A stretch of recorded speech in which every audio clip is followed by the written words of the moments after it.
Bem, durante essa disciplina a gente começou com um resumo de como funcionava um programa de melhoramento, quais eram as etapas, né?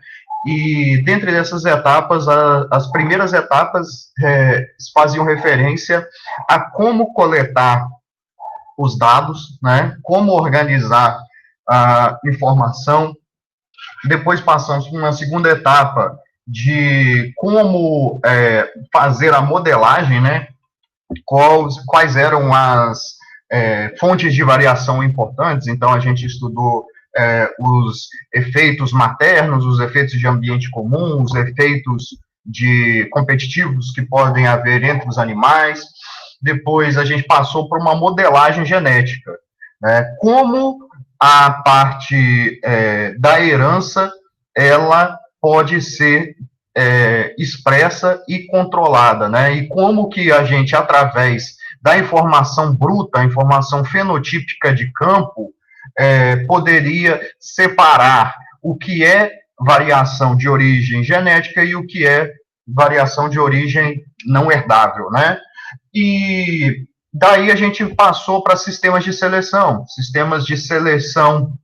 baseada em informação própria do animal, informação da família, informação dos irmãos, dos filhos, dos pais, até chegar a um método, né, de avaliação genética animal, que é um modelo animal, no qual a gente estima BLUPs, né, que são preditores dos valores genéticos. Então, a gente culminou no BLUP, que é o método mais moderno de seleção, né, aliado com a informação genômica, para que a gente tenha maior confiabilidade no processo seletivo.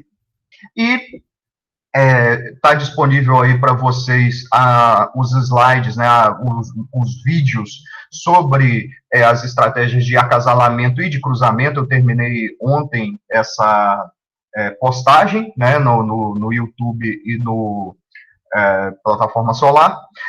A gente tem que, dentro dessa possibilidade de cruzamento, né, a gente fechou o ciclo de como executar o melhoramento. Então, a gente tem que o melhoramento ele tem duas ferramentas básicas, fundamentais, que são seleção e cruzamento. Quando a gente finaliza esse processo, a gente vai ter que avaliar se a metodologia utilizada ela foi efetiva e se nós obtivemos ganho genético, se nós obtivemos realmente melhoria, certo? Porque, como toda ciência natural, né, como toda ciência de base biológica, é uma ciência não exata.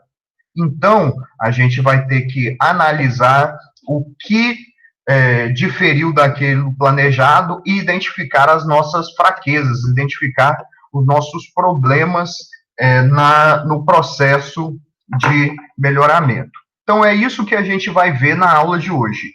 Por que os programas de melhoramento não dão certo e como avaliar se eles deram certo ou não. Então, o melhoramento indica quão melhores os animais estão geneticamente na geração atual em relação à geração passada, certo? Então, todo o processo de melhoramento, ele resulta em aumento, melhoria, né, ou diminuição, dependendo do foco, né, dentro do processo de geração para geração. Quando você seleciona um touro para acasalar com uma vaca, você não vai melhorar geneticamente a vaca. A vaca tem um patrimônio genético, o qual ela nasce com ela e ela vai morrer com ela. Ela não vai ser alterada geneticamente pelo acasalamento, pelo cruzamento que foi feito com ela. A resposta vem na geração seguinte. Talvez por isso o investimento em melhoramento, às vezes, seja visto de uma maneira não tão positiva, porque ele depende de tempo. E muitas vezes os outros tipos de melhorias, né, a melhoria do status sanitário do rebanho, a melhoria, principalmente na parte nutricional, a melhoria de manejo, entre outras, né, mudança de instalações, eles são muito mais imediatos em trazer uma melhoria da produção, enquanto que o melhoramento, ele depende de ser observado numa geração seguinte. Então, digamos assim, na conquista do mercado, né, a parte de genética, ela é vista um pouco com um pé atrás por não trazer respostas tão altas e tão imediatas em pouco tempo. Certo? Então, melhoramento genético é um processo de médio a longo prazo, dependendo da espécie que a gente estiver falando. Então, é necessário ter acesso à informação do potencial genético do animal, o que não é possível se obter diretamente através do fenótipo. Porém, se os valores genéticos são obtidos com acurácia, estes valores genéticos podem ser usados como aproximação do potencial genético do animal. Vale ressaltar a importância de incluir os efeitos sistemáticos da avaliação, ou seja, o que a gente viu lá dentro da avaliação genética, que são os efeitos fixos, né, os efeitos sistemáticos, são aqueles efeitos que são conhecidos e controláveis e diminuem o erro, né, o efeito do sexo do animal, o efeito da fazenda em que ele está localizado, do efeito do ano de nascimento dele, etc. O ganho genético realizado pode ser calculado pela diferença entre o valor genético médio entre duas gerações. E a isso a gente denomina genética. Para ter uma impressão da resposta genética a longo prazo, é possível avaliar a tendência genética através das gerações. O que é a tendência genética? É um resumo dos valores genéticos entre gerações. E geralmente é representado através de gráfico, mas pode também ser representado através de um número, como, por exemplo, uma taxa de ganho genético, certo? Então, se a gente fizer uma equação de regressão aqui, né, a gente traçar aqui nessa linha aqui com essa cor esverdeada, traçar, né, essa linha aqui com como se fosse uma reta. Então, essa equação, né, ela vai ter um AX mais B, né, em que o B seria a origem, né, seria o intercepto, e o A daria a taxa de ganho por geração, ou então, como está mostrado aqui, por ano, certo? E avaliando essa taxa de ganho, a gente pode dizer se um método de melhoramento é eficiente ou não, certo? Então, neste exemplo aqui, a gente tem nesse eixo aqui, né, da esquerda, a quantidade de quilos de leite produzido por ano, e aqui no eixo X, né, o ano de parição de 1995 até 2012. Então, se você analisar a produção de leite, ela estava na base de 7.500 quilos por lactação, nesse ano de 95, e lá no ano de 2012, 2013, está aqui nessa base de 9.000 quilos. Ou seja, foram 1.500 quilos em 17 anos, né? O que nos dá uma noção de quanto foi a média de aumento na produção de leite, certo? Então, do lado esquerdo, a gente tem essa coluna mostrando a média fenotípica. O aumento da média fenotípica, ele não é uma medida da tendência genética. Isso é bom a gente ressaltar. nem sempre o aumento da produção, digamos aqui no caso, no balde, é indicativo de melhoramento genético. Por quê? Porque gradativamente, com certeza, de 1995 a 2012, aí como está no exemplo, a gente teve mudanças em outros aspectos da produção. A gente pode ter mudança no perfil alimentar, no perfil sanitário do rebanho, nas instalações utilizadas. Então, esses 1.500 quilos de leite a mais produzidos podem ter sido por esses fatores não herdáveis, pela mudança desses manejos, mudança dessas práticas, certo? Então, a gente só tem a tendência genética mesmo através da medida de valores genéticos, certo? Aqui a gente tem o nome em inglês, né, que é EBV, né, que em português seria valor genético estimado, certo? Então, a gente tem que no ano aqui de 1995, se a gente traçar essa reta aqui, a gente vai ter que, no ano de 1995, a gente tinha menos 1.300 quilos de produção de leite. O que significa menos 1.300? Significa que, dada uma base genética, o que é a base genética? É o ponto de comparação, certo? No caso, a base genética nossa aqui está mais ou menos aqui, né? O nosso zero. Então, seria mais ou menos aqui no ano de 2008 a nossa base genética para comparação. Então, com base no ano de 2008, essas vacas, né, o valor genético não só das vacas, né, mas de todos os animais do rebanho, eram 1.300 quilos a menos de produção, de potencial genético de produção.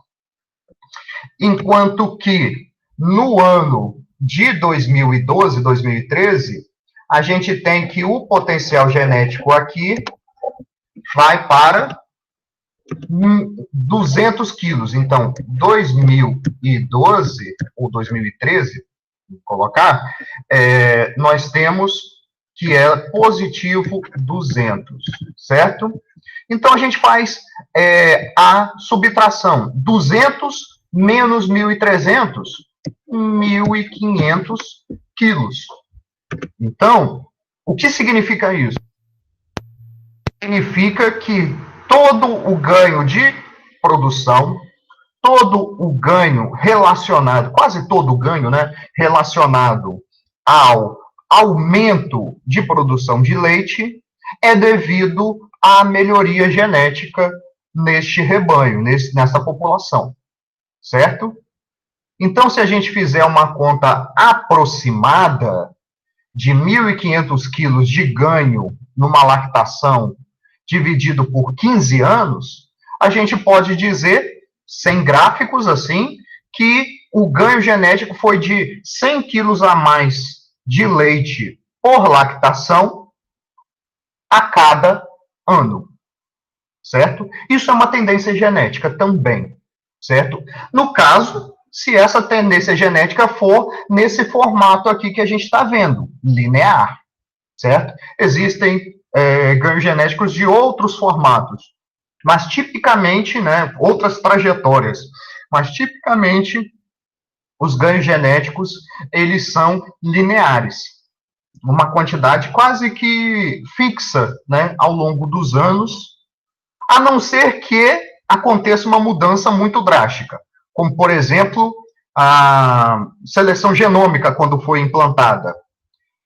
Os ganhos deixaram de ser lineares para, nos primeiros anos de utilização de genômica, eles passarem a serem quase exponenciais. Então, existe diferença, né, em qual equação que a gente vai colocar aqui para comparar os valores genéticos dos animais, correto?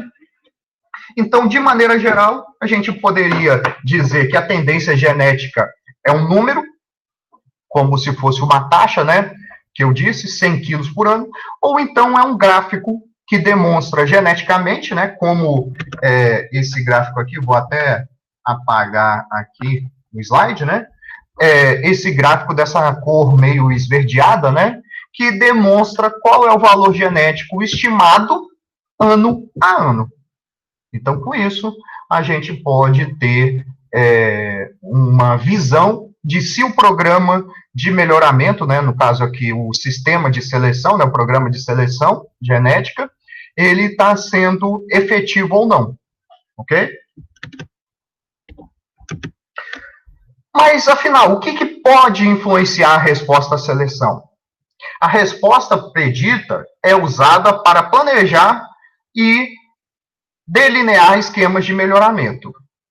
Se a gente tiver uma noção de que aquele ganho não é satisfatório, não é compatível com aquela equaçãozinha lá que a gente usou no começo, né, que é o ganho genético é igual a herdabilidade vezes o diferencial de seleção, né? Ou então, se quiserem, naquela outra fórmula, né, que é I vezes H2 sigma P, se esse ganho genético por geração observado não for parecido, bem próximo a esse ganho genético que a gente tem teórico, alguma coisa está de errado. Certo? E aqui, nessa aula, nesses próximos slides, a gente vai discutir o que é que pode ter causado essa diferença. Né? Vários aspectos podem estar contribuindo para essa diferença na resposta à seleção. Algumas pressuposições lá do nosso modelo, né? O que a gente...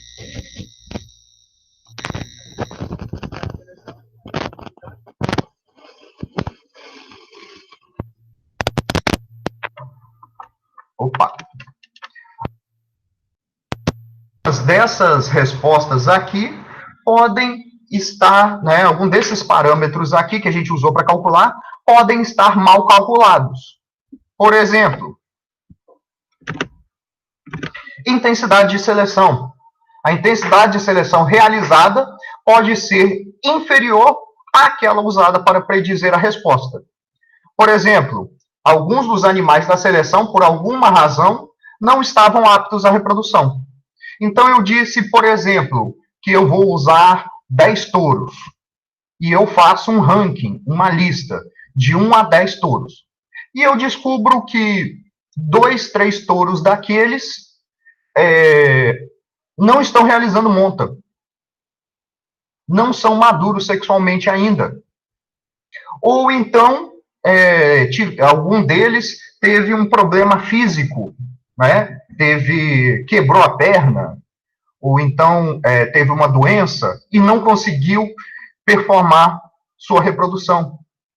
E digamos ainda que esse problema tenha acontecido com o melhor dos 10 touros. Obviamente, a gente não vai ter aquela média projetada. A gente vai ter uma média inferior àquela projetada, certo? Então, isso significa que menos animais superiores deixaram descendentes, bem como pode ser que os animais de maior mérito deixaram um menor número de progênitos, certo? Pode ser também que alguns dos animais apresentem algum problema de fertilidade, tenham menos filhos. Né? Quando a gente faz aquela formulinha do ganho genético, a gente pressupõe que todos os animais usados têm a mesma fertilidade. Se os animais de maior mérito genético tiverem menor fertilidade, significa que o ganho genético, a intensidade de seleção, não vai ser atingida como a gente queria. Do contrário, também pode acontecer de que o animal de melhor mérito genético tenha mais filhos do que se esperava. Daí a gente vai ter um ganho genético superior ao esperado. Seria um erro, né, também da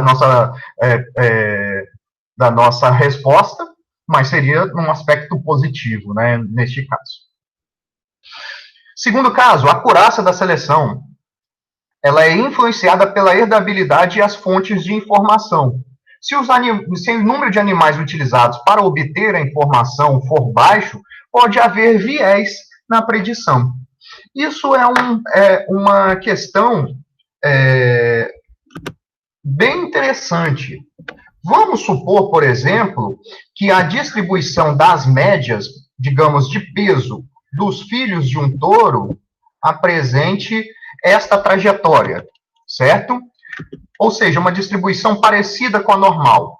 E digamos que aqui a gente tenha poucos filhos com um valor genético alto, e aqui poucos filhos com valor genético baixo. E a maioria dos filhos dele estejam aqui por volta da média do valor genético, ok? Agora, vamos supor que exatamente os filhos que nasceram dele sejam estes animais aqui.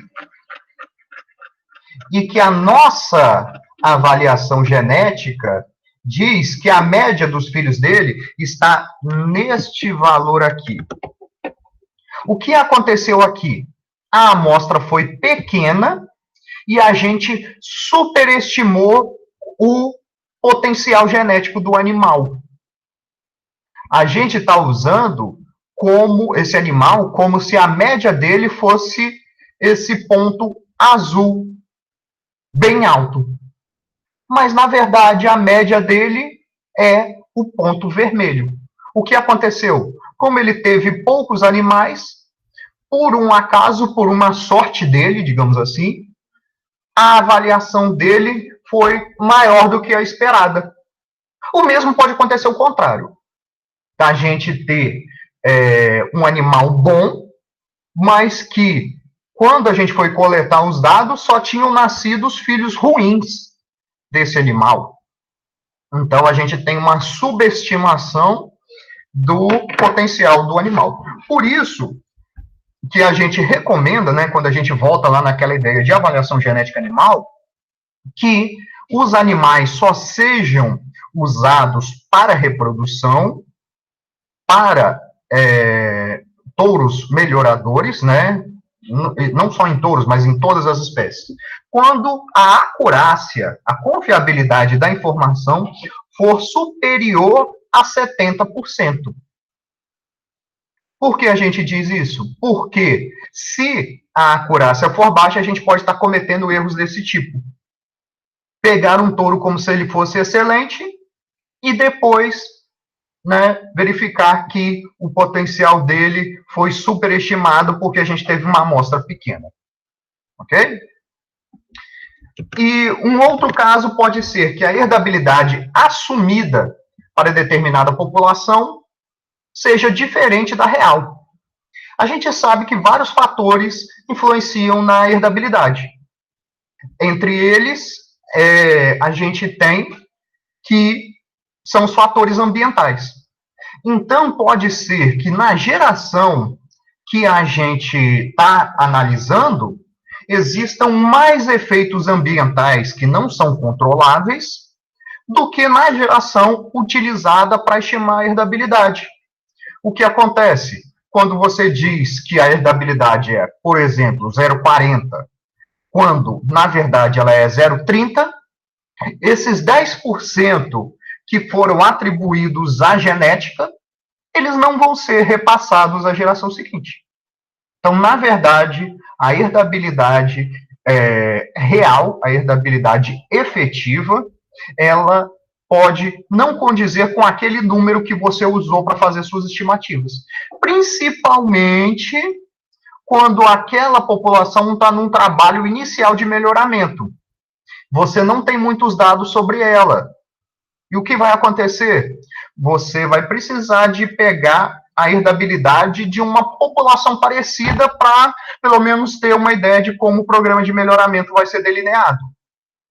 Por isso que os programas de melhoramento, eles são cíclicos.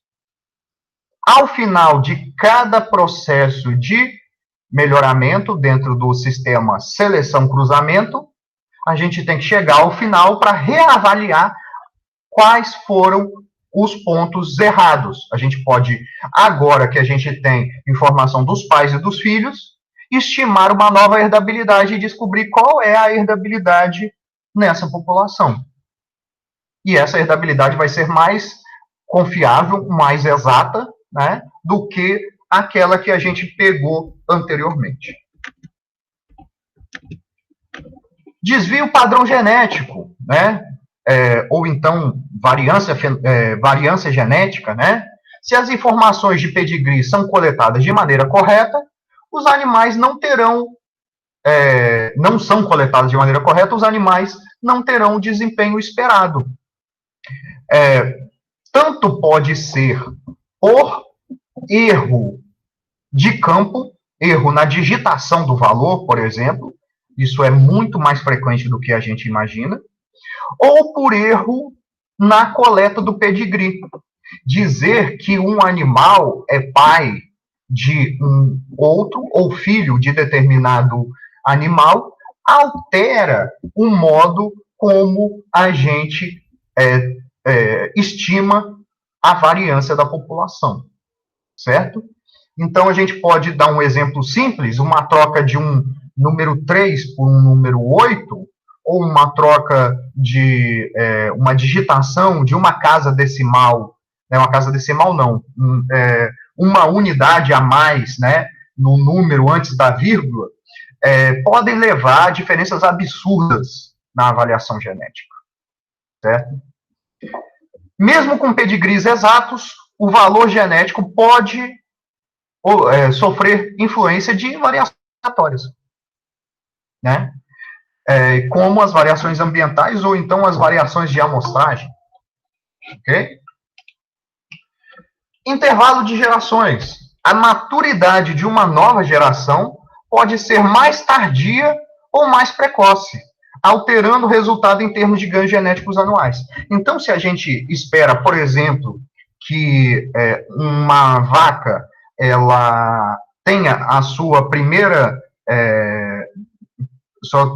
cria, digamos, aos 24 meses, e, na verdade, essa primeira cria, ela se dá aos 36 meses, um ano depois, com certeza a gente vai ter um tempo 50% maior, e isso vai ocasionar diretamente na redução do ganho genético anual.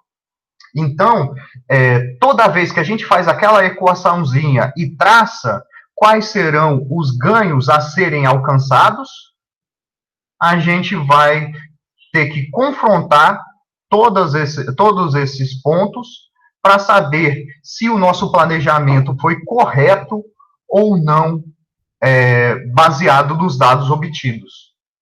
Então, a gente pode... Isso aí é muito frequente, esse ajuste fino, principalmente em inícios de programas de melhoramento.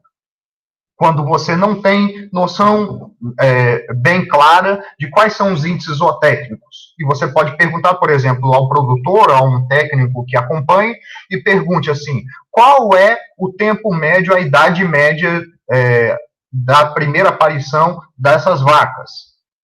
E ele pode dizer, 30 meses. Mas quando você chega, vê que são 36 meses, né, na prática. Então, essas estimativas incorretas, quando são usadas na teoria, e na prática a gente confronta que elas são maiores ou menores, alteram a previsão de ganho genético.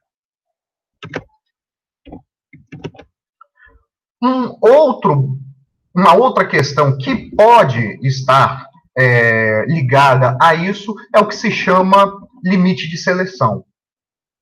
Outra razão pelo qual não se atinge a resposta esperada de seleção pode ser o fato que a população já atingiu o seu limite. E o que é limite de seleção? É o ponto no qual a população não pode ser mais melhorada, podendo ser devido a perda de diversidade genética, sendo irreversível, a menos que haja imigração. Então, quer dizer que, durante o processo seletivo, a gente foi acumulando genes bons, né? Ou então, naqueles termos lá da genética quantitativa, né, que a gente falou bem no início dessa fase pós-pandemia, aí, quer dizer, a pandemia não acabou, né? retorno das aulas, melhor dizendo. Nesse retorno das aulas, o efeito de substituição gênica. Então, o que a gente faz no processo de melhoramento? A gente substitui genes ruins por genes bons. E a gente chegou num caso em que não tem mais o que possa ser substituído. Todos os genes ruins já foram eliminados da população. Então, a gente chega numa estagnação. Não tem como mais adicionar melhores genes através do processo de seleção e excluir os piores genes. A não ser que haja imigração. O que é imigração? Trazer nova genética, novos alelos que não estão presentes nessa população para que sejam incluídos, certo?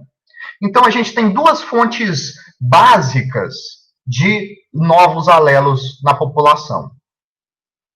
A primeira é a primordial, fonte única natural de diversidade genética, que é a mutação.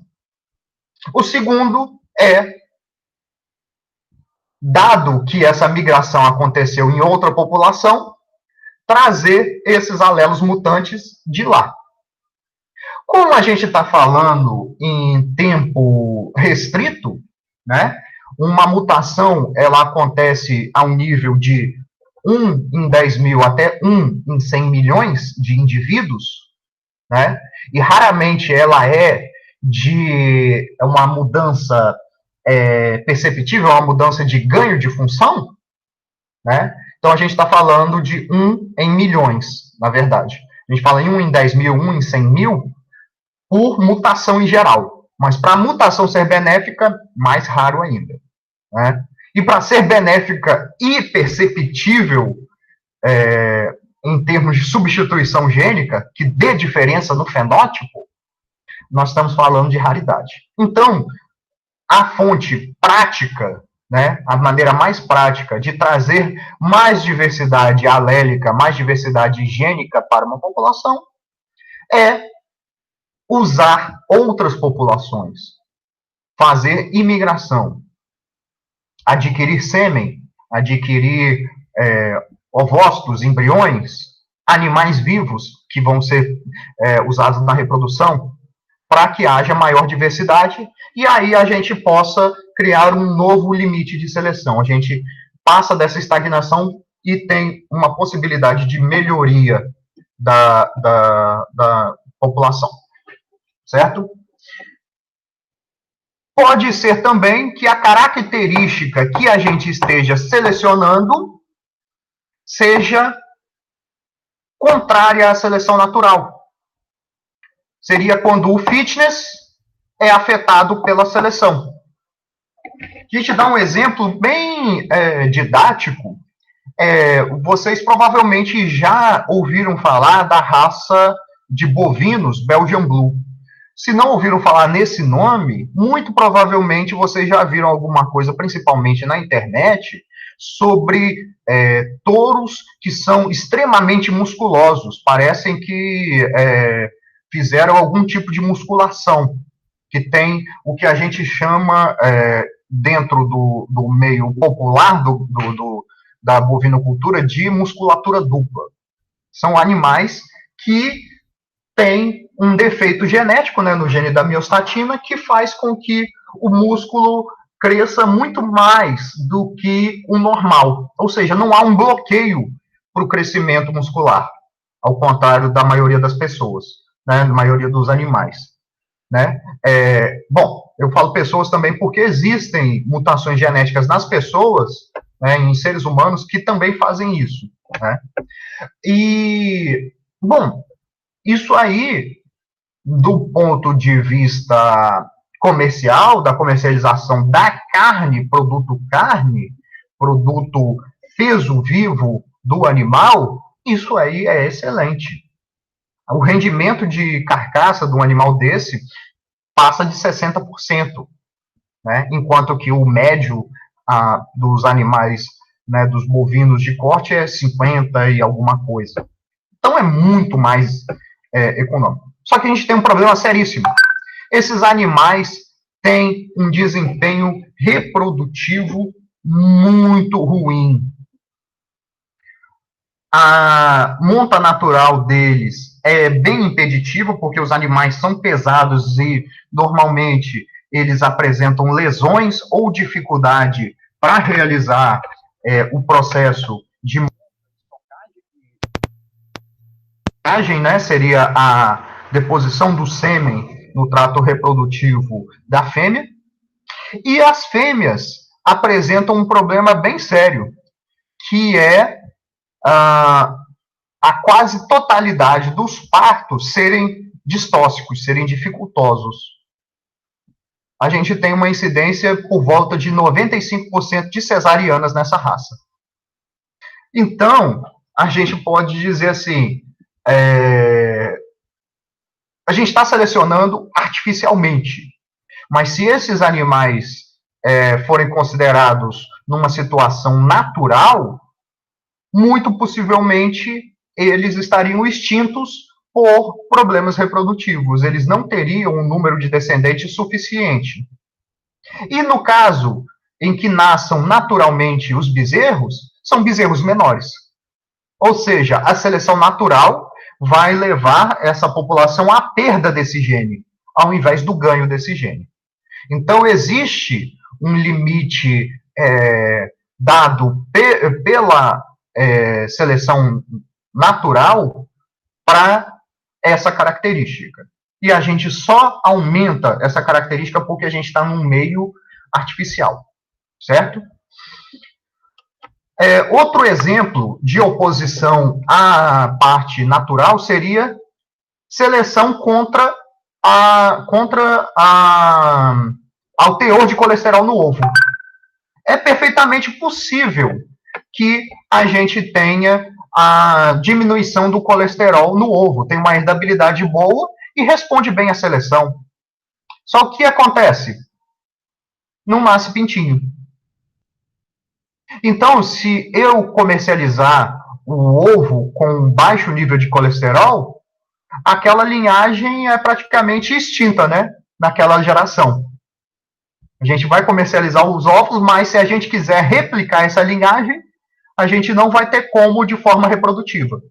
Então, existe um limite de seleção para teor de colesterol no ovo, a partir do qual, se a gente diminuir um tanto, a gente vai causar uma diminuição no fitness, no caso aqui, na capacidade reprodutiva, não vai nascer nenhum animal. Terceiro ponto que temos aqui é a limitação da expressão do potencial genético, em que deficiências de nutrição, sanidade ou ambiência não permite que o potencial genético se expresse. Então, esse é o exemplo clássico que eu sempre dou. Eu acho que antes da nossa interrupção das aulas eu tinha falado sobre potencial genético usando uma analogia com um ar-condicionado dentro de uma sala. Quando você aperta um botão e diz que coloque a temperatura da sala em 16 graus, logicamente o fabricante testou isso em condições ótimas e o ar-condicionado tem potencialidade para resfriar uma sala a 16 graus. Só que quando eu estou com uma sala de aula lotada de alunos lá no PC, né, lá no departamento de zootecnia, mesmo que eu selecione a 16 graus, né, embora pessoalmente eu não goste de tanto frio, a gente não vai atingir 16 graus. Por quê? Porque a gente tem limitações de manejo daquela sala. Quando o fabricante botou que o potencial é 16 graus, ele testou numa sala fechada, hermeticamente fechada, sem nenhuma influência externa. Aí lá no PC a gente tem a janela com uma rachadurazinha, aquela porta que sai um arzinho por baixo, né, o arzinho escapa, os alunos falando, gesticulando, né, o computador gerando calor, né, e tudo mais que possa afetar esse potencial. Da mesma maneira, é o limite de seleção em relação às potencialidades de as limitações de ambiência, né? Então, ambiência, sanidade e nutrição, que podem levar a um menor, a um limite mais baixo, né, do potencial genético das populações. Aqui a gente tem uma ilustração sobre essa questão do limite de seleção. Frangos selecionados para pesos, machos com pesos aos 56 dias em quilo. Então, aí a gente tem uma linha, um eixo, né, na vertical, que vai de 0 a 2.000 gramas, a 2 quilos. E, no eixo X, um número de gerações. E o que isso demonstra? A mesma intensidade de seleção foi aplicada em duas populações, que na verdade era uma única e foi dividida em duas, né, igualmente. E nas selecionadas para aumento de peso, o peso médio dos animais na geração 0 era de 900 gramas. E a gente chegou a um número bem mais alto, selecionando para cima, do que selecionando para diminuição. Por que isso acontece? Porque selecionando para baixo, a gente não tem como ultrapassar o nível do 0. Né? A gente vê aí que esses animais aí ficaram em torno de 200, 300 gramas. E ele vai estacionar ali. Ali vai ser o limite da seleção dele. Porque abaixo desse peso, o animal não consegue realizar a sua fisiologia plena, a sua homeostasia. Não vai conseguir se reproduzir, não vai conseguir sobreviver. Então, os animais que sobrevivem, né, aí temos o papel da seleção natural. Os animais que sobrevivem vão manter esse perfil e não importa o quanto a gente selecione, a gente não vai ter animais reproduzindo que tenham peso inferior a essa região aqui, a esse platô aqui. Enquanto que aqui a gente pode ter aos 56 dias, como a gente tem, né? Isso aqui é um estudo antigo, né? Aos 56 dias, hoje, a gente pode ter animais aqui por volta de 3, 4 quilos, né? Hoje, 2020. Ok. Aqui um outro exemplo, um pouquinho mais longe, né? Com frango a gente conseguiu fazer com 50 gerações. Em codorna, esse programa aí de codornas conseguiu fazer a seleção por 120 gerações. Esse material aí, esse gráfico é dos anos 80, quando estava em 96 gerações. E aqui a gente já tem uma limitação relacionada à alimentação. Olha que interessante. Onde tem a letra P, a quantidade de proteína era alta. E onde tem a letra T, a quantidade de proteína é restrita. E as duas populações foram selecionadas do mesmo jeito. Logo, a gente parte de uma geração 0 que estava em torno de 80 gramas, e a geração que foi criada sempre com proteína mais alta chegou a 280 gramas. Mais do que triplicou o peso, né, nessa mesma idade. E quando os animais foram criados com baixo teor de proteína, a gente teve que o máximo que os animais conseguiram alcançar de resposta foi em torno de 190 gramas, em torno de 2 vezes mais. Ou seja, o limite de seleção, quando a gente tem impeditivos na parte ambiental, ele é inferior ao limite quando os recursos estão mais disponíveis, ok?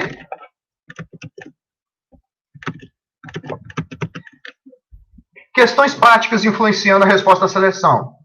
Uma possibilidade de termos falhas na predição dos ganhos genéticos seria que os animais selecionados não seriam tão bons quanto o esperado, possivelmente devido a tratamento diferenciado. E esse desempenho foi associado erroneamente à sua genética. Então, pode ser que aquele animal que apresentou maior peso seja aquele animal que foi criado no coxo, com regalias, com alimentação diferenciada, sem necessidade de movimentação, né, com uma temperatura sempre dentro do conforto necessário para a produção, e ele fenotipicamente apresentou maior desempenho do que os outros. Quando, na verdade, isso não era o seu valor genético que daria esse incremento. Uma vez identificado esse efeito, ele pode ser corrigido para termos uma avaliação mais adequada. Outro caso também seria a questão de efeito associativo, efeito social. Normalmente, animais que são criados em um ambiente igual, em uma mesma baia, por exemplo, eles podem influenciar a alimentação e o desempenho, né, o crescimento dos outros através do seu comportamento. Então, imagine que haja uma área de coxo definida, né, ilimitada, obviamente, em que o animal que é mais agressivo, ele impeça, né, por exemplo, em suínos, né, o leitão, depois de desmamado, seja colocado numa baia, né, depois da creche, seja colocado numa baia para a criação coletiva com outros animais, e que ele seja agressivo quanto à chegada dos outros no alimento. O que vai acontecer? Se esse animal for agressivo e voraz, ele comer mais do que os outros, ele vai ganhar mais peso. Sendo que esse benefício dele foi por criar um efeito adverso, um efeito ambiental ruim para os seus companheiros de baia. E dessa maneira, esses companheiros de baia vão ser avaliados de maneira errônea. Todos eles abaixo da média que seria esperada para seu desempenho, né? Então, isso pode ser corrigido, né, através de uma modelagem estatística para incluir esses efeitos na avaliação genética dos animais. Outra questão prática que nós temos é a mudança no sistema de registro zootécnico, que também pode influenciar a seleção. Por exemplo, equipamentos mais precisos ou que conseguem obter mais informações de mais animais. Então, a gente passar, por exemplo, de um controle leiteiro que coletava, que a gente fazia a contabilidade da produção de um dia de uma vaca a cada mês, e a gente passar para uma ordenha mecanizada, automatizada, que tenha a produção diária dos animais.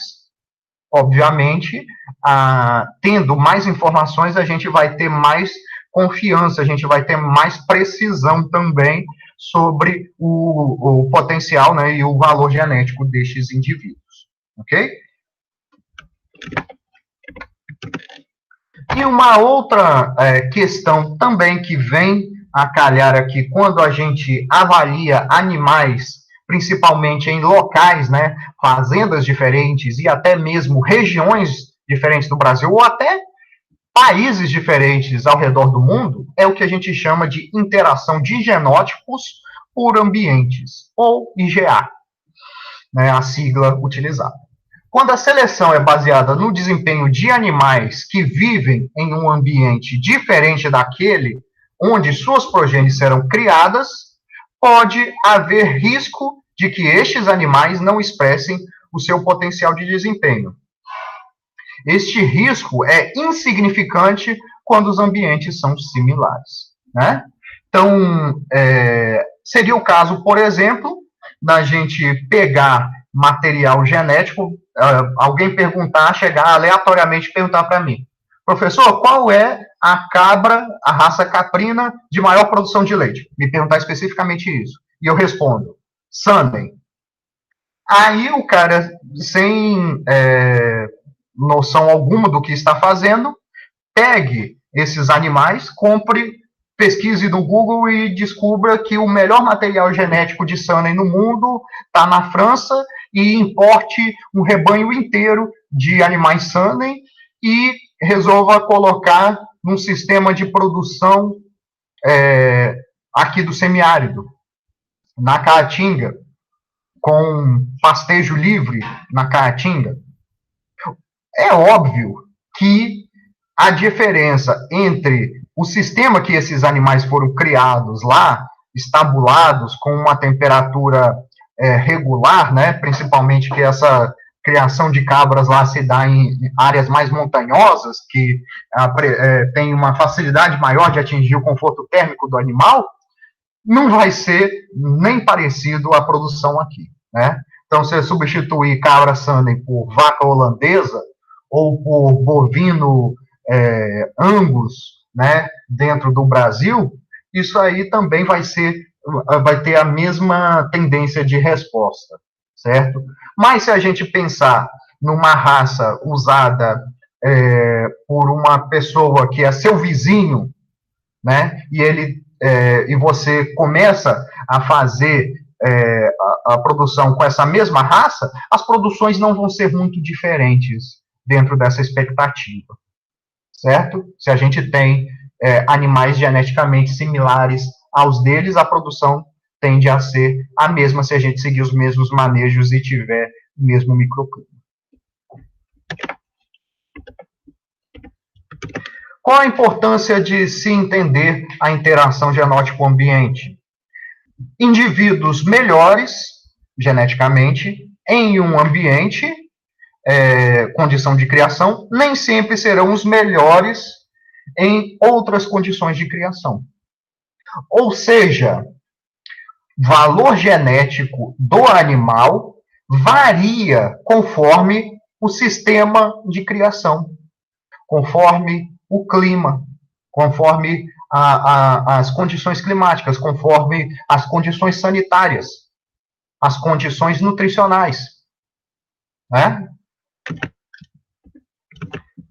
E isso levanta a importância, né, para se selecionar indivíduos em condição mais próxima possível de ambiente ao qual serão submetidos.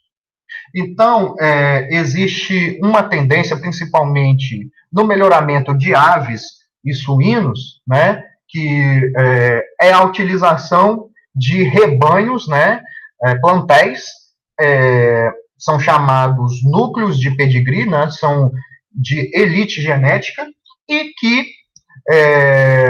os animais, para a otimização da parte econômica, são criados em condições ótimas, totalmente artificiais.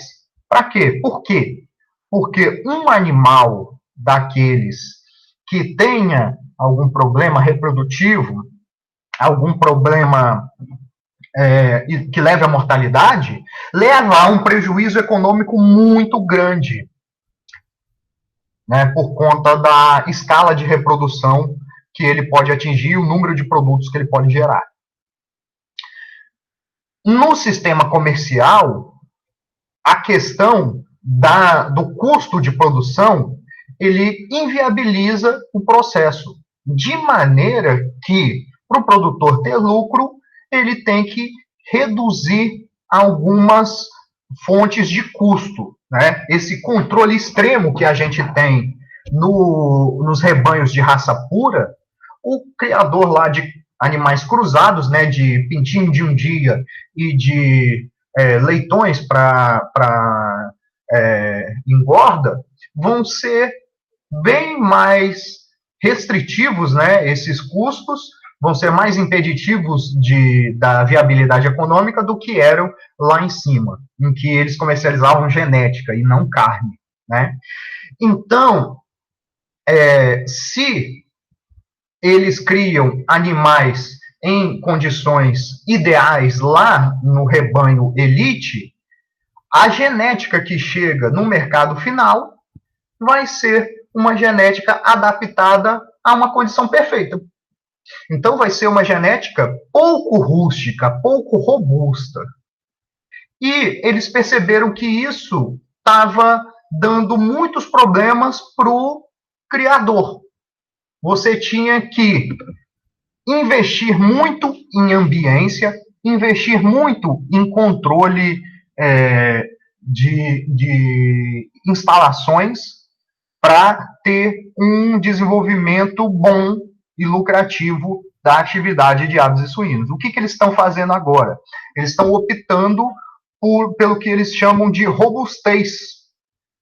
Ou seja, dentro das instalações de genética de elite, proporcionar alguns desafios, algumas condições ambientais que sejam parecidas com as condições comerciais, para que os animais também tenham essa flexibilidade e essa capacidade de produzir em condições adversas, certo?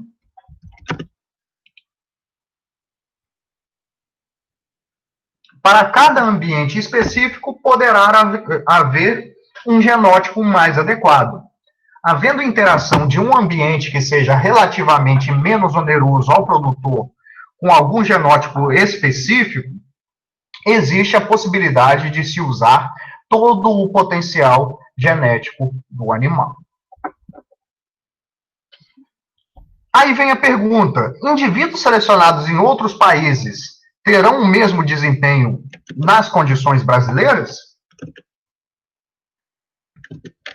Pode ser que sim, pode ser que não. Vai depender da diferença dos sistemas de produção, da adaptabilidade do animal às condições. Então, um exemplo que a gente dá clássico é o sucesso do gado zebuíno no Brasil. O gado zebu, ele vem de uma região tropical, da região da Índia e Paquistão, principalmente, né, subcontinente indiano, e que lá eles estavam adaptados, algumas raças a condições tropicais de umidade e outras raças a regiões tropicais áridas e semiáridas. Trazendo esses animais para o Brasil, a gente teve que essa genética mais adaptada, ela se deu bem e produziu bem comparativamente aos animais taurinos que eram criados em condições de ambiente, né, de clima temperado, que eram trazidos anteriormente para a produção de gado de corte. Então, é um exemplo de sucesso de animais importados, né? A gente tem também casos específicos aí por exemplo, material genético para caprinos de corte. A raça Boer, a raça Kalahari, são as raças bem adaptadas às nossas condições de semiárido, porque são também criadas em condições tropicais, né, áridas e semiáridas do continente africano. Por isso, a importação de material genético, pelo menos nesses exemplos, ela foi efetiva. E aí vem também a necessidade de termos um programa de melhoramento nacional. É o caso de que nós temos de programas de melhoramento, principalmente em espécies de grande porte, né, os bovinos principalmente, que as avaliações genéticas internacionais, né, norte-americanas, europeias principalmente, baseadas em raças que são adaptadas a climas temperados, aqueles animais que desempenham bem naquele clima e naqueles sistemas de produção, eles não são tão adaptados às condições brasileiras, certo? E aí a gente tem dois conceitos interessantes que são adaptabilidade e estabilidade de genótipos. A adaptabilidade é a capacidade de um genótipo responder a um estímulo ambiental. Ou seja, melhoria do desempenho quando se melhora o ambiente. Então, a adaptabilidade diz respeito à capacidade de responder, de ter uma resposta ao estímulo.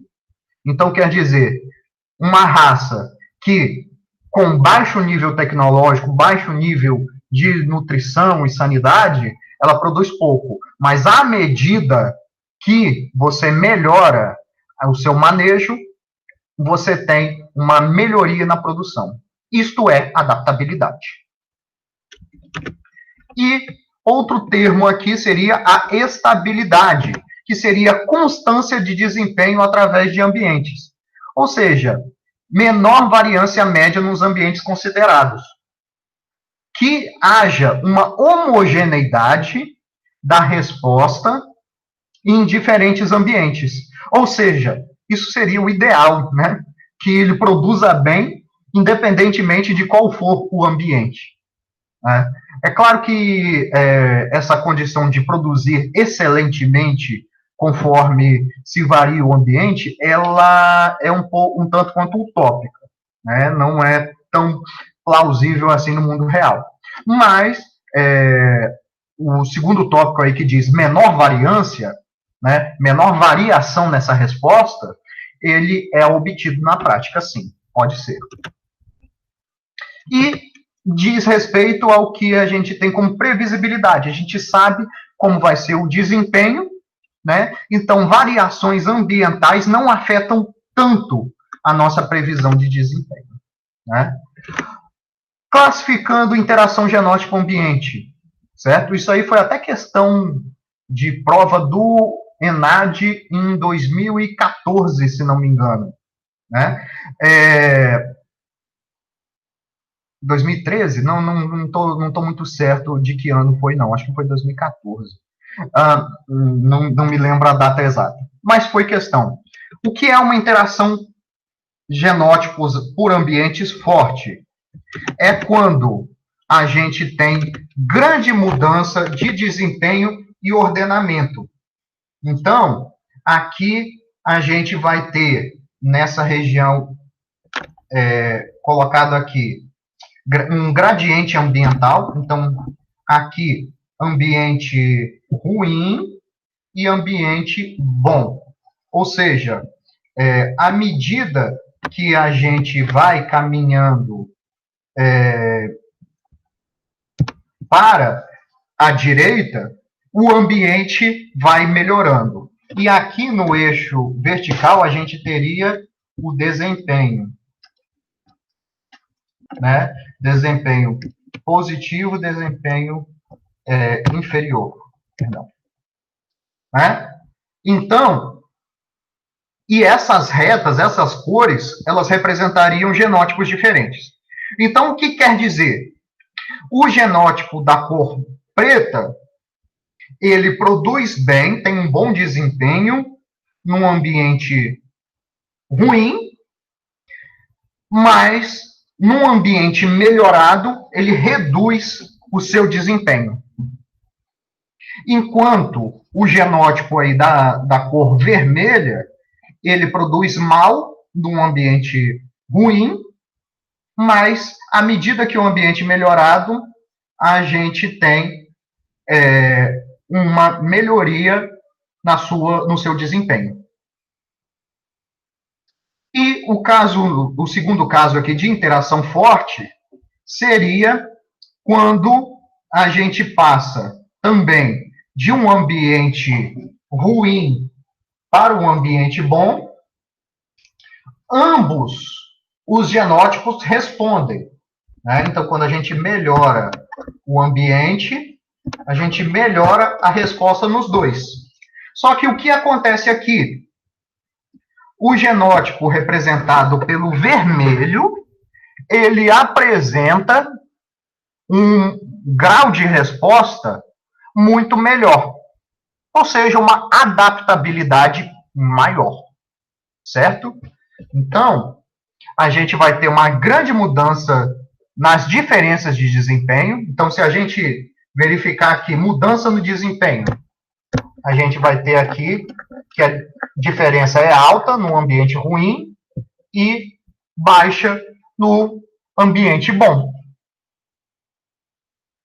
Então, quando existe essa diferença nos desempenhos, a gente tem uma interação genótipo-ambientes forte, ok? No exemplo da esquerda, a gente teve reordenamento, ou seja, se a gente fosse classificar no ambiente ruim, a linhagem preta era primeira colocada, a linhagem vermelha segundo colocada. Quando a gente melhorou de ambiente, o que aconteceu? Inverteu a posição. A vermelha é a número 1 e a preta a número 2. No segundo quadro, a gente não tem inversão.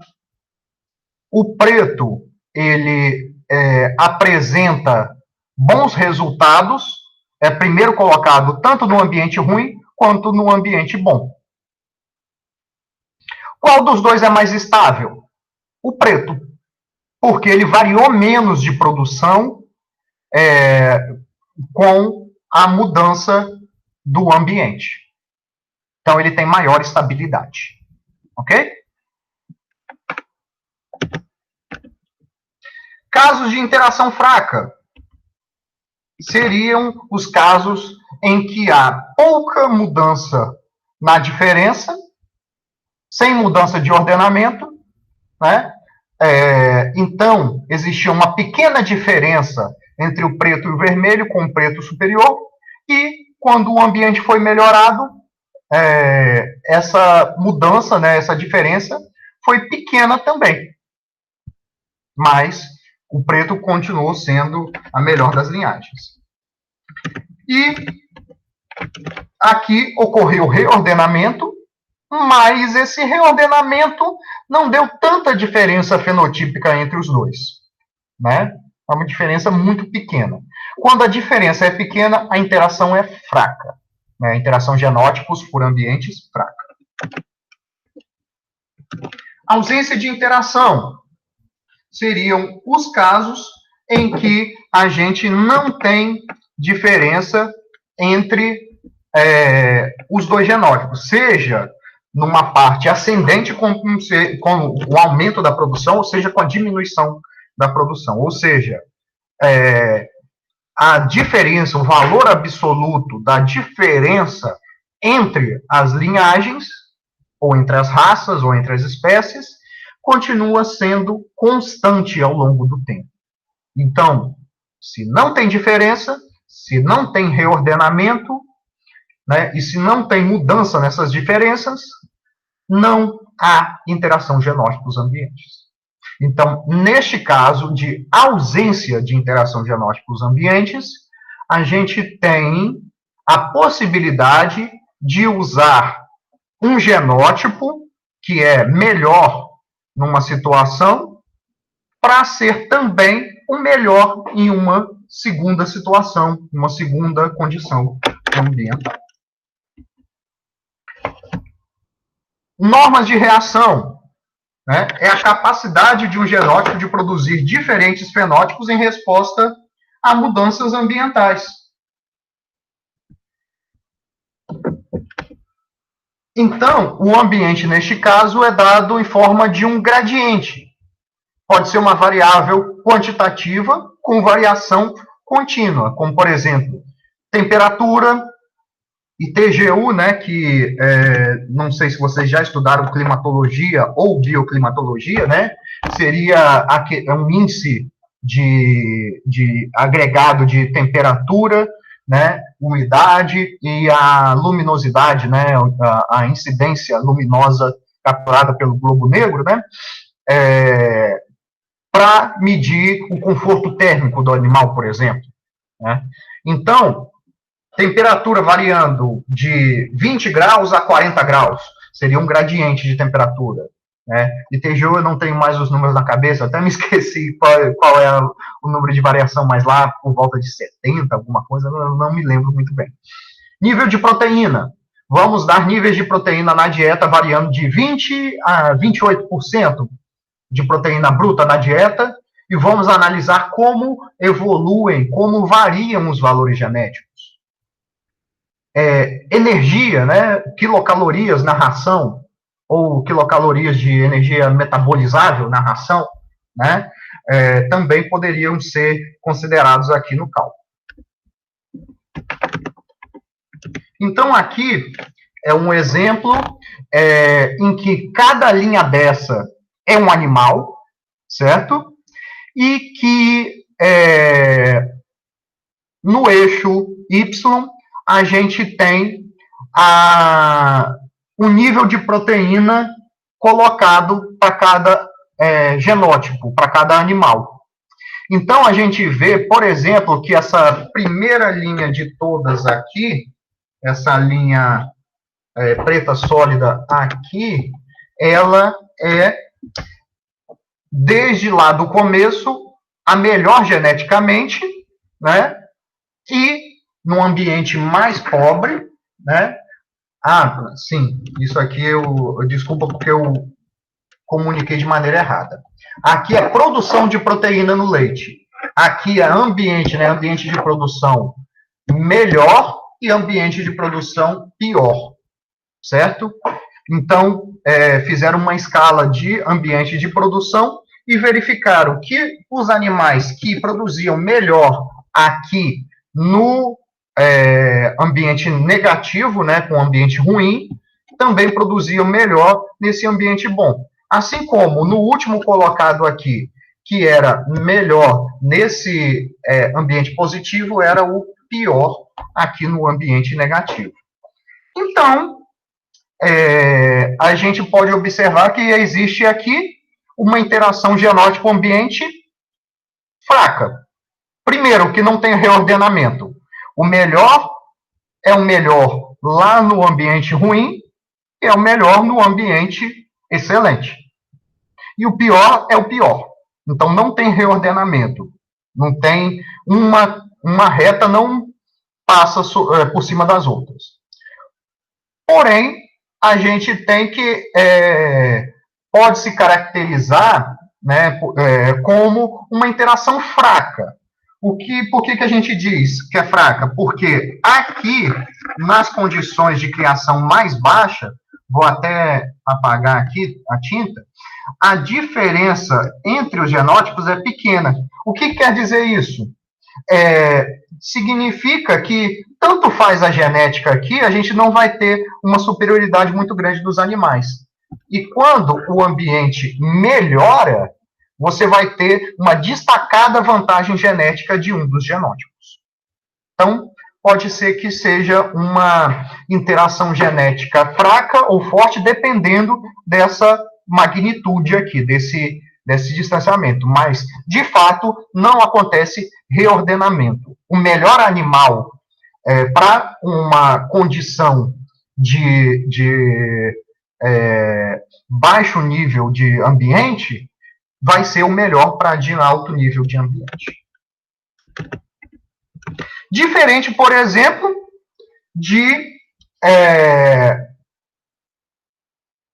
do caso aqui para ambientes relacionados à alimentação de codornas, né? Em que a parte que recebe menos proteína, a gente vai ter um agregado maior dos animais, mais homogêneos. E quando se fornece mais proteína, ou seja, se melhora o ambiente, na verdade esse aqui não é de codorna, não, me desculpe, esse aqui é de bovinos de corte. O anterior era bovino de leite, esse aqui é bovino de corte. Agora que eu vi o título aqui da Pégolo 2009. O que aconteceu aqui? Reordenamento. Então, se você observar uma das curvas aqui, né, na verdade, das retas, né, aqui, por exemplo, esse último aqui, esse animal aqui, que era o melhor, acabou sendo o pior não, o segundo pior nesse ambiente. Ou seja, é uma interação genótipo-ambiente forte, uma caracterização de que o uso de animais em rebanhos de baixo potencial produtivo, de baixo ambiente produtivo, não será bem sucedido em rebanhos com gradiente ambiental, com a parte de desempenho, né, de manejo, alimentação, sanidade superior. Então, é de caso a caso. No caso do estudo anterior com gado de leite, lá na Comodin, era na Suécia, gado viking, né, lá da Suécia, vermelho e branco.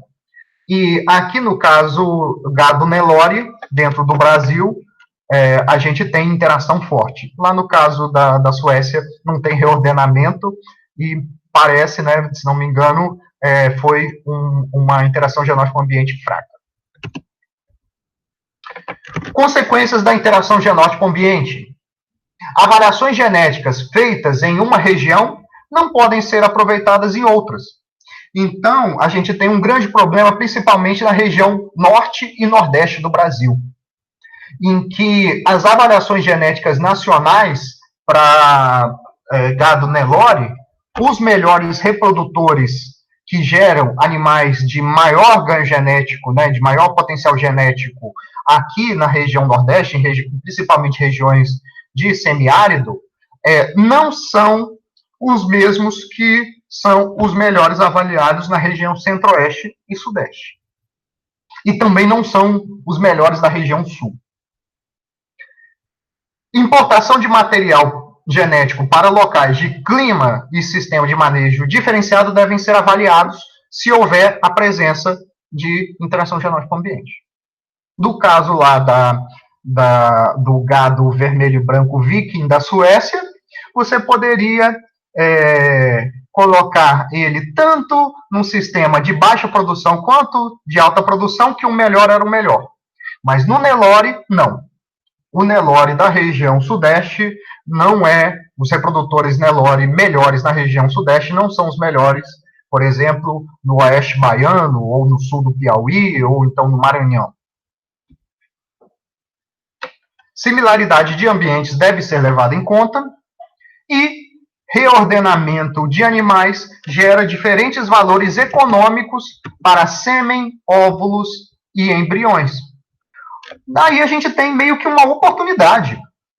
A gente pode se beneficiar de estarmos numa região em que animais que são menos cobiçados lá no sudeste e no centro-oeste sejam excelentes para a condição de criação nossa aqui, né? Tanto para a parte de leite quanto para a parte de corte também. Um exemplo aqui de avaliação genética internacional. A gente tem que, para bovinos leiteiros, principalmente duas raças, raça Jersey e raça holandesa, a gente tem uma avaliação genética internacional em que o sêmen, né, o material genético, circula ao redor do mundo, compreendendo países tão diferentes quanto Nova Zelândia, Coreia do Sul, África do Sul, Argentina, Holanda e Estados Unidos, por exemplo. E que existem avaliações genéticas nacionais, em que no país A, por exemplo, como está na figura, temos o ranking, que o primeiro, segundo e terceiro são, respectivamente, touro A1, touro A2, touro A3. E para o país B, nós temos touro B1, touro B2, touro B3, como o top 3 desse país. E quando a gente vai fazer as avaliações genéticas internacionais, a gente gera um ranking para cada país, uma lista para cada país. Olha que interessante. Para o país A, os melhores touros foram o A1 e o A2. E olha o B3. O B3 caiu para quinto colocado, porque o B2 e o B1 são melhores nessas condições. Porém, no país B, o B1 continuou sendo o melhor dos touros, porém, o A2, que é um animal de outro país, foi o segundo colocado, certo? Então, há casos em que, por exemplo, um animal que seja considerado de baixo mérito genético num país, seja para outro país que tem outras condições de criação, um animal de alto mérito genético. Então, aqui estão os países que participam do MACE, né, que é a avaliação genética do Interbull. Então, a gente vai ter Europa Ocidental toda, né, vai ter América do Norte, Canadá, Estados Unidos, vai ter na América do Sul, Uruguai e Argentina. O Brasil não participa, porque não tem um efetivo de holandês tão grande quanto os outros países, e também por uma questão de interação genótica com o ambiente.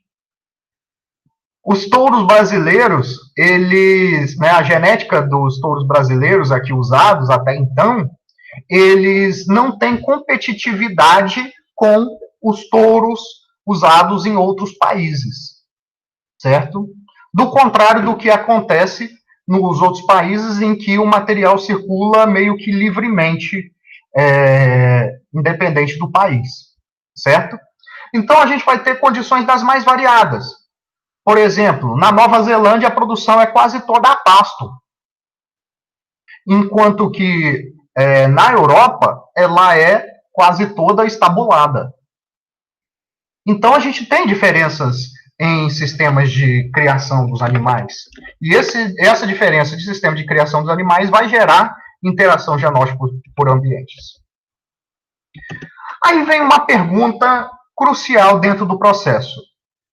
Nós devemos criar os animais no melhor ambiente, né, melhorar, né, fazer o melhoramento dos animais no melhor ambiente, ou no ambiente similar ao de criação?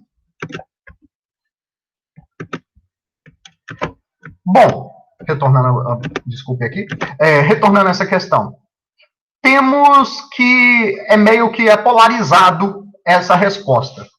Algumas pessoas acham que no programa de melhoramento a gente deve dar as melhores condições possíveis para que as taxas de intensidade de seleção, de variabilidade genética, a variabilidade ambiental seja minimizada, de maneira que a gente obtenha o máximo ganho genético. E se a gente colocar uma criação, um ambiente similar ao sistema de produção final, a gente vai ter problemas na avaliação genética, como a gente falou no início da aula, né? E existe um outro grupo que diz que de nada adianta criar animais em condições perfeitas se no ambiente de produção final a gente tiver que essa genética ela não corresponde à melhor produção no final da pirâmide, né, na linha de produção. Né? Então, basicamente, isso é avaliado pela questão das normas de reação e pelos estudos de interação genótica com o ambiente. A gente pode colocar tudo isso dentro de um estudo, né, e avaliar. Se existe interação genótica com os ambientes fortíssima, então é um tanto quanto inviável criar o animal num ambiente, melhorar o animal num ambiente que é muito diferente do ambiente comercial. Já se a interação é fraca, né, ou ausente, então podemos criar o animal nas melhores condições possíveis. Alternativas para o problema de interação de genótipos por ambientes. Nós temos que as avaliações genéticas regionais poderiam resolver esse problema, dando a possibilidade de termos genótipos mais favoráveis, mais adaptados às condições locais, evitar a importação de material genético de ambientes muito diferentes, caso haja esse tipo de interação, né?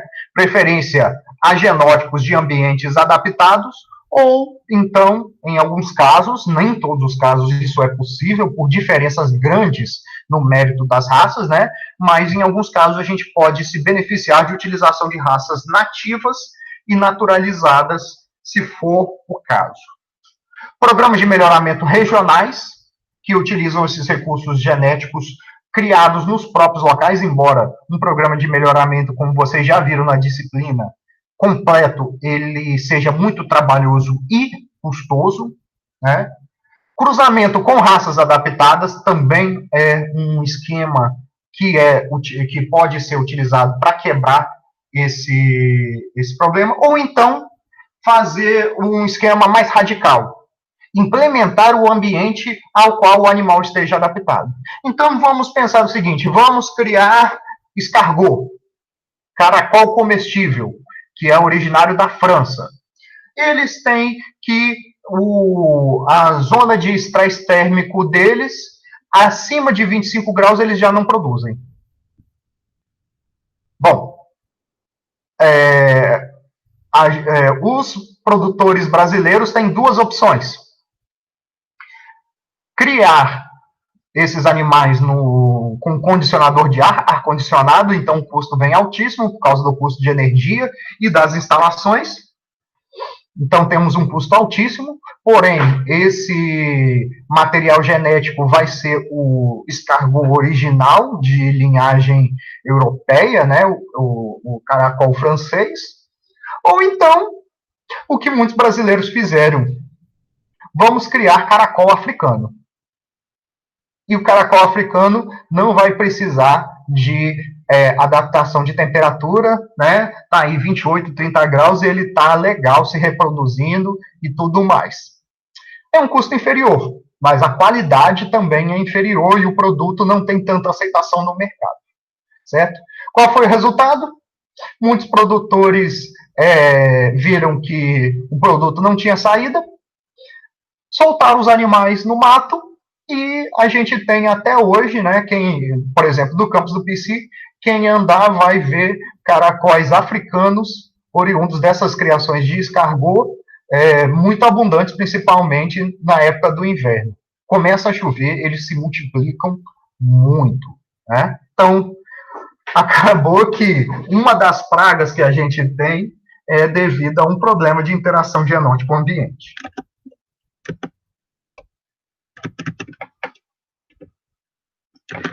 Pessoal, são 10 horas da manhã, eu vou deixar essa parte final da aula, que é a de resposta correlacionada, gravada, certo? Esta semana eu vou lançar um trabalho para vocês, certo? Eu acho que não vai ser lista de exercício, porque não tem tanta coisa mais de cálculo, nem nada para rodar no R, então a gente vai deixar como se fosse um trabalhinho para vocês entregarem. Vocês têm alguma dúvida? Aí eu vou comunicar a vocês quando eu tiver, tudo bem? Vocês têm alguma dúvida sobre a aula de hoje? Se tiverem alguma dúvida, algum questionamento, podem falar aí no microfone, no chat, né, que a gente responde. Certo? Então, pessoal, não havendo dúvidas, a gente finaliza a nossa aula por hoje, e a parte seguinte dessa apresentação, que trata de resposta correlacionada como um problema para o melhoramento, a gente, como uma das possíveis alterações para não atingir o objetivo de melhoramento traçado, a gente vai observar e vocês podem revisitar na parte gravada lá, que eu vou disponibilizar no Solar e no YouTube. Bom? No mais, então, um bom dia para vocês e um bom resto de semana, certo? Tchau!